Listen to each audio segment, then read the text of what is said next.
The Three Questions, adapted from Leo Tolstoy's The Three Questions. Once there was a king.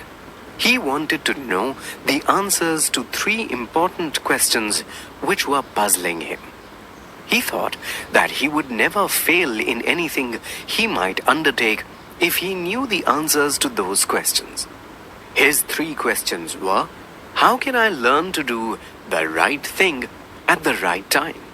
Who are the people I need the most to help me with the work? How do I know which is the most important thing to do? The king said, I announce a great reward to anyone who can give the right answers to my questions. The most learned men came to the kingdom. Each one had a different answer to the king's first question. One of them said, for every action, we should draw up a plan in advance, a table of days, months, and years, and must live strictly according to the plan. Only with this timetable, everything can be done at a proper time. Another scholar declared, it is impossible to decide the right time for every action. If you avoid getting absorbed in idle pastimes and attend to all that is going on around you, you can manage the most important task. The third scholar said, however attentive the king might be to what is going on, it is impossible for one man to decide correctly the right time for every action. I think that the king should set up a council of wise men who would help him to fix the proper time for everything. Some scholars contradicted this and said, some things might demand immediate action. Of course, for this, we need to know what is going to happen in the future. Only magicians can tell the king what is going to happen in the future. Therefore, one must consult them.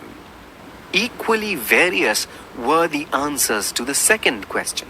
Some said, the king needs his counselors the most. Some said doctors. Some said priests, while the others said soldiers. The answers to the third question were even more confusing. They ranged from focusing on science to warfare to religious worship. The resulting confusion led the king to meet a hermit who was widely known for his wisdom. The hermit lived in the woods and never met anyone but common people. The king disguised himself as a common man and went to meet the hermit. When the king reached the woods, the hermit was digging the ground for planting herbs. Seeing the king, he greeted him and went on digging. The hermit was frail and weak, and each time he stuck his spade into the ground and turned a little soil, he breathed heavily. The king waited, but the hermit continued to work. The king decided that he would ask the questions anyway. I have come to you, wise hermit, to ask you to answer three questions. My questions are, how can I learn to do the right thing at the right time? Who are the people I need the most to help me with the work? How do I know which is the most important thing to do? The hermit continued digging without giving answers to the king's questions. He looked terribly tired. The king said, you look tired. Can I help you? And took the spade from him and started digging. After he had dug 2 beds, the king repeated his questions. The hermit gave no answer. The king went on digging. The sun was sinking behind the trees. They suddenly heard footsteps. Someone was running towards the hermit's hut. He was bleeding from a large wound in his stomach. He fell, fainting on the ground, when he reached the hermit and the king. They took him inside the hut. The king cleaned the wound repeatedly and covered it with his handkerchief and with a towel the hermit had. The blood stopped flowing after a few hours. But the king and the hermit continued to take care of the wounded man all night.